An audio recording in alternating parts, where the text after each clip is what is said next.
when I first started learning how to public speak and record different videos, say for YouTube, is I sucked, okay? And I just want to make this clear. In the very beginning, I could not record anything. If I put a camera on me and I'm like, hey, this is Julian, and what I want to talk about today is fucking how paper is made. I sucked. I couldn't even say that. I was the worst ever. My very first videos, I couldn't speak in front of a camera. I would fucking freeze. To the point where I was working a lot with Owen at the time, I almost didn't get hired because my speaking in front of a camera was so shit. I was the worst in the entire company, the worst I think anyone I've seen since me. I was the worst. What did I do? Every day, I'd wake up, I'd pull out it was like a little camera, like a Sony Handycam. And every day in the morning and at night, I would record a little video in my hotel, whatever, about an object for like 2-3 minutes. And I'd work on making it very captivating and get into the flow of speaking in front of a fucking camera. So I'd wake up and I'm like, I'm here and what I want to talk about is how paper is made. Like, look at this shit. There's so much of it and it's white. You ever wonder why isn't the paper just red? And anyway, that's the topic for today. And that's what I did every fucking day. And then I'd rewatch it. And the thing when you see yourself in a video and you rewatch it is you're like, oh my God, it just shoves, you could say that boringness or that low range of expressiveness in your face. Because at first you're like, and in your mind, you're like, that was pretty good. Play, like that. So that's the first step. If you're someone who's not captivating, if you're someone who's boring, amp up the range of expressiveness. Talk louder, quieter, faster, slower, use different frequencies. Okay, at times I'm like, so anyway, and then there's this thing. Pressure, pressure off, pressure on, pressure off.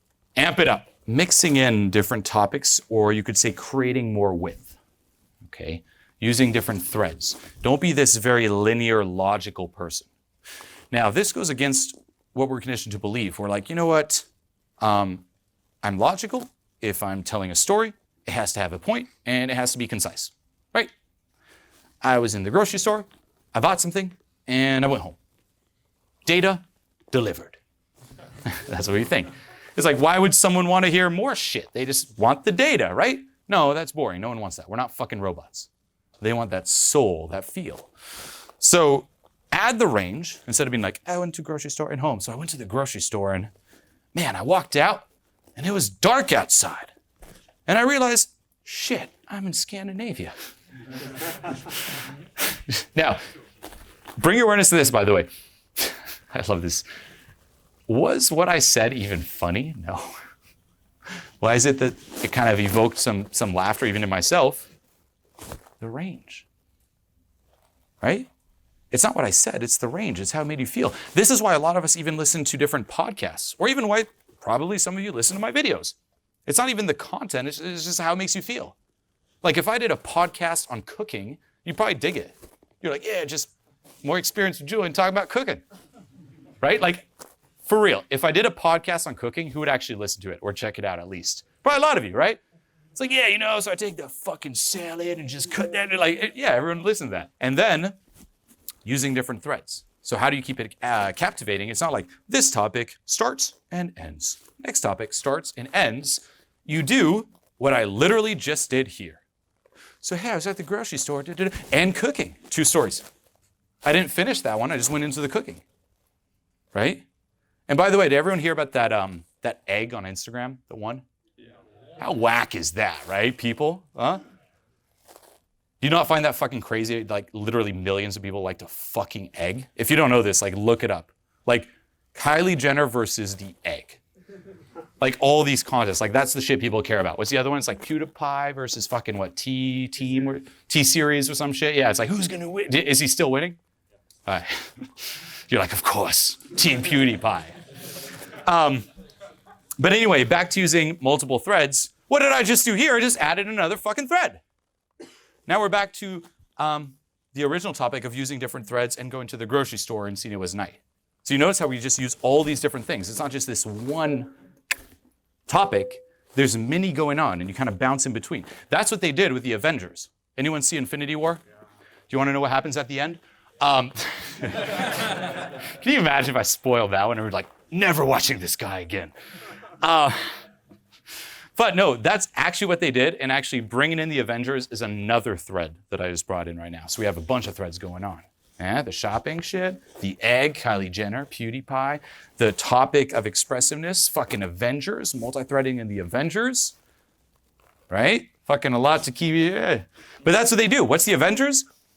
And that was a really cool thing actually about that movie is that there were all these different plot lines. So you would never get bored.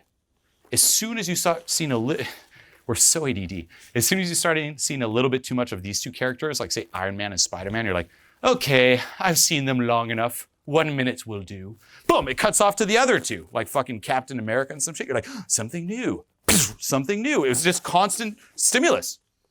No, that's literally why that movie was so good. They just kept it interesting. As soon as you started getting bored or it started getting too much of the same or predictable, bam, it switched to all these different storylines happening at the same time and it kept us captivated. Okay? And that's what happens when you use different threads. And even better, when you take away the logical link between the threads. You got to be a little bit more ADD. Okay, it's just kind of let it flow out. There doesn't even have to be an explanation. Like we could be talking about the multiple threads and out of the blue. So anyway, you guys hear about that egg? What? How does that have to do with anything? You know? Like it's out of the blue. It's unexpected. And that actually adds what we call an emotional spike in the dynamic. We tend to think, you know what, to titillate someone's emotions, that has to be extreme stuff. Not necessarily. It just has to not be logical. Something unexpected, it could be completely boring. Like, so anyway, what do you eat for breakfast? What? Spike. There's an emotional, and it becomes more captivating. Okay, range of expressiveness, using multiple threads at the same time. Third one, adding different hooks. Okay, and this could be done as easy as this. How old are you, by the way? 29? Interesting. So it could be done as easy as that. What just happened? What's that person probably thinking? Like, what's interesting about being 29? What? You could literally try it leaving this room. You walk out and you just ask someone, hey, are you from Oslo? Yeah. Or, anyway, what? What was that? Huh? Or, are you from Oslo? No. Oh. So anyway, wait, what was that? Oh. Now they want to know. Now there's that vacuum effect where the conversation becomes interesting just because of that. Or even a facial expression could be a hook. Just how you react to the data exchanged. And that's key. We think that a conversation just happens with words. No, it happens with the energy, your body language, and a lot of it is your facial expressions. If I ask someone, it's like, hey, are you from Oslo? And they're like, yeah. If they say yeah, and I'm like, oh, that's cool. So do you like Oslo? But just that little, wait, what was that face? Why did you make that face? It was a hook. Are you from Oslo? No. What was that? Just that. Okay, so much is in the face. I would do this sometimes for fun, to just kind of like just mess with people for fun, where every time I'd say hi to someone for a period of time, I'd be like, hey, what's up? And I'd be like I'd do like a body scan and just be like, hey. And they're like, whoa, what was that? Little hooks, okay? And the same with asking a question, never mind. And you don't even have to ever answer it. You just keep talking about whatever you're going to talk about, but it kind of titillates them. It kind of pokes at it and there's a certain need, and now they're very interested in whatever you're saying. It kind of opens that lens of just being captivating by you, okay? Number 4, pause. As easy as that. You know why? In our efforts to become so interesting, we oftentimes just keep on doing too much, and we just never give the person a chance to talk or even invest in the conversation. And why would they want to stay or talk to you if they're not a part of it? Like, okay, I'm listening to this fucking guy's show. I want to talk. I want to answer. I want to be a part of it too. No? Okay, fuck it. If I'm not a part of it, why would I be interested in it? It's not me. So pause. Don't pause off the start. Obviously, don't be like, so. It's like, what do you want? Talk. And again, little threads, hook, pause. Let them be a part of it. And then that's more material to just build on. Okay? Sometimes people run out of things to say. It's Number one, because you keep judging yourself and what you have to say. But the other thing is it's a one-man show. Like most conversations, especially if you go up and say hi to a stranger, you run out of things to say because you're trying to be like a stand-up comedian. You're putting the whole conversation on your shoulders. And that's like trying to pull out a full comedic skit out of your ass. Good luck. That's hard as fuck to do. It's not a one-person show. It's a two-person show. That's what a conversation is. Let them partake in it. Let them add to it. Let them add to what you said. Add to what they said. They introduce new topics, you introduce new topics, and you guys build it together. That's synergy. That's what a conversation should be. Okay, so pause. And number 5, if you're boring, and what you have to say is boring or flat, switch up your life. Start living a more interesting life. For real. Everything I have to say is so boring. Then change your life. If your life is boring, make it interesting. It's not that hard. But you do have to break the mold and get out of your comfort zone. There's a famous saying, most people live boring lives, doing boring things, thinking about boring things, reading boring things, watching boring things, listening to boring things, surrounded by boring friends, surrounded by boring family, going to a boring job with boring coworkers and a boring boss, go home and back to their boring fucking place and their boring bed and their boring sleep and their boring dreams. That's right. Yeah, I didn't come up with that, but it's actually most people. It's like, I hate my life. It's so boring. Switch it up. Stop waiting for something to happen. Stop waiting for this magical thing to happen, another bullshit belief or condition to buy into. It's like someday something will happen. I've seen it in the movies, right? Frodo is there in this little fucking grass thing and the ring, and Gandalf shows up. Where's my Gandalf? Right? Spider-Man, he was just a fucking chode. And a spider bit him. And now he's Spider-Man. Where's my spider? Where the fuck is my spider? Right? What was the other example? Someone said something like, or Harry Potter. A very nerdy example. Yes. That's like around. Harry Potter. Suddenly he has a fucking wand. Okay? And we see all this shit. Like people who live boring lives and this unexpected magical event happens. And you see this from your childhood, by the way. Star Wars. Anyone see Star Wars, the old ones, like when they were kids? That was me. I love Star Wars. And I'd be like, and Luke gets the fucking saber and fucking flies out, and now he's the rebels and shit. And I was like, oh, I want to be like Luke. You know, when will that happen to me? And then you wait. Maybe not this year, next year, the year after that. When will that happen to me? When the magical thing happen? When is the magical moment in my life? And then you die. Stop waiting. Create that magical moment. Switch it up. Be your own fucking spider. Literally, be your own spider. Bite yourself. Like you can do like, now you're fucking Spider-Man. Go be Spider-Man. Stop waiting for someone to bite you. Bite yourself. That's, by the way, if this clicks in, it'll change your life. Stop waiting for a spider to bite you. Bite yourself. That should be like an inspirational quote. Literally, bite yourself gently. I must say gently, because I know if I put this out, someone's like, and he's like, Julian told me to do it. It's like, no. A gentle nibble, okay? A little pinch, no blood, and then go live your life. Now you're Spider-Man. What would you do if you're fucking Spider-Man? Go do that. What would you do if you had that freedom? What would you do if there weren't all those excuses holding you back? Go do that. And then you realize no one is really holding you in place. And if you realistically break it down, the same as we talked about before, like analyzing those excuses, you don't need that much to live an interesting life. We tend to think even to travel, it costs a lot. Does it? No. It doesn't cost that much. People even see Dan Bilzerian. They watch his Instagram. We joke about this with my friend Luke, who's good friends with Dan. People watch Dan Bilzerian's Instagram and they see him was like water skiing on the lake and shit. You guys see that? Or jet skiing and shit. Like, yeah, Dan Bilzerian, like shit like that. Or like wakeboarding behind a boat.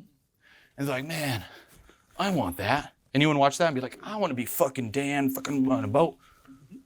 I need millions to do that. Do you? No. Go to a lake, go to the ocean, rent a boat for an hour, rent a jet ski for an hour. You know what? I just want to travel around the world. Guess what?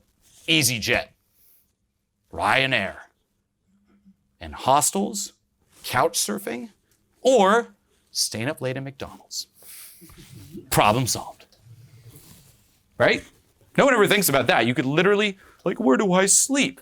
Go to McDonald's, buy the cheapest fucking thing on the menu, put it on your table, and pass the fuck out. I'm not even joking. You just pass the fuck out. It might close at, say, 4 or 5, but you can get a good amount of sleep during that time. And then at 4 or 5, you just have got like 2-3 hours to kind of like roam the streets, do some cardio, some workout and shit, and then go to a coffee place. And then there you go. You can sleep a little bit more there in front of your coffee. And who needs a place to live? No? I'm actually dead serious. Or you go out in a new city and meet new people and try to crash with them. Be like, hey, I'll do whatever. I'll teach you about self-help. Just let me sleep on the floor. Think about your dreams. Think about what it realistically takes to do those things. We think that we're going to pursue all these dreams, but to do that, we need like the luxury way. You don't need a bed, do you? Will you die if you don't have a bed? No. So sit down and be like, do I need a bed? Nope. That solves a lot of problems. Do I need a room? No. There's always McDonald's. Solves a lot of problems. You don't even need to fly anywhere. You can take a bus and travel around. It's so cheap to travel around. And I've done it both ways. I've done the travel around and like the luxury travel around, like planes and teams, nice hotels and shit. But I've also done the cheapest fuck adventure travels. I did that in 2015. I called it the Julien World Tour. Right after the scandal. I was like, you know what? I want to go to as many cities as possible. I didn't come here though, but I wanted to. And meet as many people as possible in person, and to kind of switch things up in my life. I did it the cheapest way and the most adventurous way.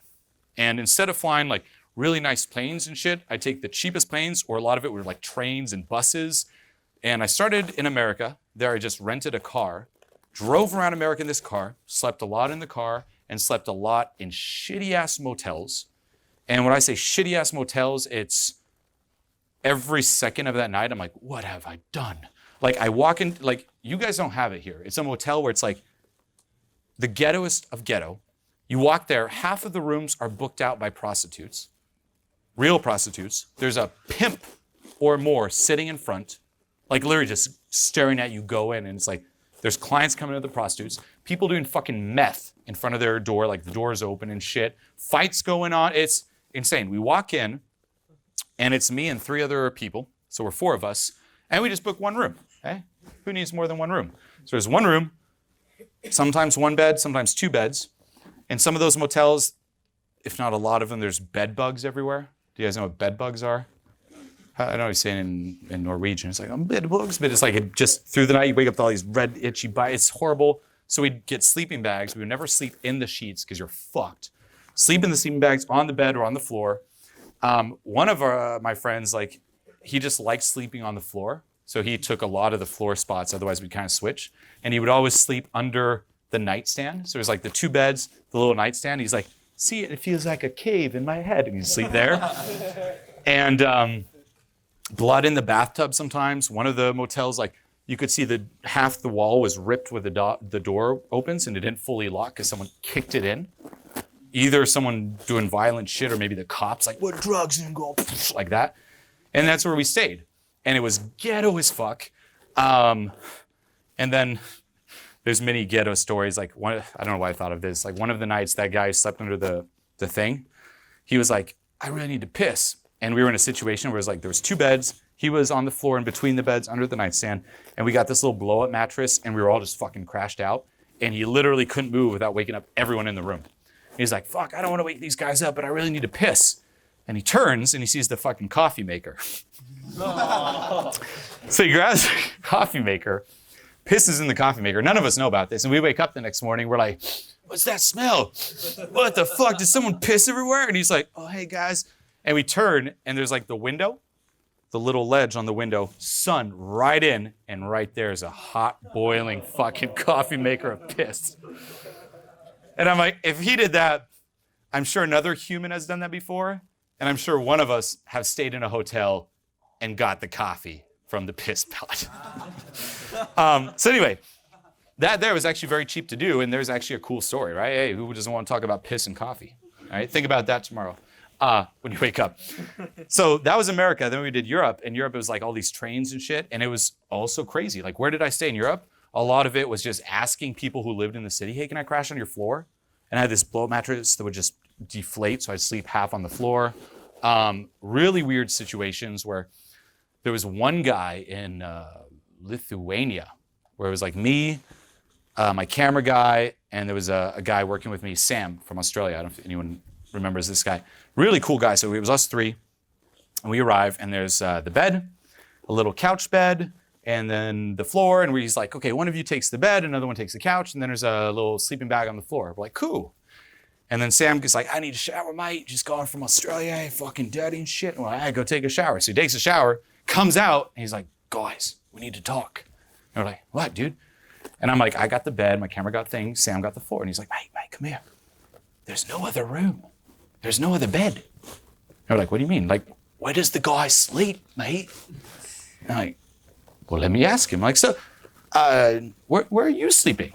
He's like, well, in the bed with you, Julien. I'm like, oh, well, yes, right next to you. And I'm like, I'm going to take the couch. Camera guy, take the bed. He's like, fuck no. And then it was so awkward. I mean, these stories I literally have to tell my grandkids these stories. Like, and that's where I went. So I was like, I'm like, I'm taking the couch. And the camera guy's like, well, I'm taking the floor then. And Sam's like, oh, I'm taking the floor too, mate. And the guy's like, someone take the bed. It's ridiculous that both of you on the floor. Someone share the bed with me, and started getting really upset. And we're just like, oh my God. And we're like, no, mate, the floor is great. It's so comfy and shit. Sam didn't even have a sleeping bag. He was like sleeping literally on the floor with like his shirt, like half naked, just like, it's so comfy. He's like, and it was so whack. And I'm like, am I dreaming this? And then the guy's like, after yelling at me, he's like, you know, whatever, sleep on the floor. And then all the lights are off. We're about to go to sleep. The guy opens his computer super loud. Previously on Prison Break. And starts watching Prison Break. I'm like, is this 2001? And then we come up, it's a weird plan where you start texting each other, and we're like, in 5 seconds, like the guy then I got a hotel, and it's like, in 5 seconds, we all stand up, pack our shit, and get the fuck out. And it was so awkward. It was like 3, 2, 1, go. And we just all standing up. He's like, oh, what are you guys doing? It's like, oh man, thanks so much. We actually got a hotel. I was like, where you going? And it was like, so that was one. And there's many of those situations, but an interesting story. Another one was we were on this train from Romania to Bulgaria. It was like a 17-hour train ride straight. And it left at like 6 a.m. So we get there at the airport, not the airport, the train station. And we find out literally like 2 minutes before the train leaves, oh, by the way, there's no food or drinks you can get on the train. And there's no stops. So it's like 17 hours. We didn't eat from the night before. It was like 6 a.m. We're like, fuck, what are we gonna do? We can't drink or eat all day, shit. So we run and like buy like these little bread buns, the only thing open. So just bread buns and water. And we're on this train, and it's like one of those old school ghetto, like the whole fucking way. And halfway through, it just stops, middle of nowhere. And we're like, what's going on? The front detaches and drives off. Swear to God. And I'm like, am I in a movie? And we look outside, middle of nowhere, nothingness. And I look outside, we're like, okay, well, it'll probably come soon. And I'm like, well, I was so tired. I'm like, let me watch a little fucking show. And I watched like, I actually remember vividly, it was Daredevil season 1 on Netflix. I was told it was good. So I'm like, well, let me put my Daredevil. And I finished an episode. I think it was like, 50-minute episodes or some shit like that. And I'm like, did we still not move? And I look out, and there's now wild dogs around the fucking train. Swear to God, like wild dogs, like in the nature, like, oh, shit, like what the fuck? And gypsies jumping on the train, just coming out of the woods. Can't make it up. Coming out of the woods, jumping on, walking around, like a lot of commotion and shit. I'm like, what the fuck? It's like, and we're like, guard all the gear. And I probably watched like 2 more episodes. We were there for like 2-3 hours. And then finally some other thing come up and just drove us off to Bulgaria. And the guy in Bulgaria was like, you guys are crazy doing the train. Apparently gypsies rob people with knives and guns all the time. We're like, oh, right? While I'm watching Daredevil, it's like, give me your shit. So that happened, but again, it's like, that was cheap. So you can create these adventures for yourself. That's like, I mean, really the message. And if I look at my life, like a lot of those epic stories or memorable stories didn't come from expensive things. Like you could take the 2 experiences. Someone is like, you know what? I went on a plane and I flew the best business class, you know, and it was very comfortable. Right? It's like, okay, cool. Or you sat in the back and there was some fucking shit that happened and this crazy stuff. Like that's where the stories come from. But you got to put yourself in those situations. It's easy, but you got to switch it up. And it does require kind of surrendering to the adventure. But because of that, I've endless stories, even on the plane. Like some dude at one point is like, they just stopped the plane, cops running in and shit, because like the guy, like we landed and he stood up and just started spitting on everyone. Can't make it up. Like literally like spit flying, just stood up. Because we landed and it was like, we're waiting for the gate to do, and everyone's like, he's like, I'm sick of waiting with the, like, and I'm like, is this a movie? Like literally that tour is one of the tours that stood out the most just due to the epicness of it all. So if you have nothing to say, create that epic life. And it doesn't have to be a long period of time either. You can do it in a day. You can do it in a weekend. You can do it in a night. But surrender to the adventure. This is Julien, and welcome to Transformation Mastery. It was fucking amazing. This was huge for me. This was so important. This gave me by far the greatest epiphanies I've ever had. And we got like real deep, and I found some issues within myself. One of the best things I've seen so far in my life. What you're about to experience going through this program is what completely changed my life on every single level. Okay, be it health, wealth, relationships, higher purpose, you name it. This is the stuff that finally produced that true, long-lasting personal transformation we're all after.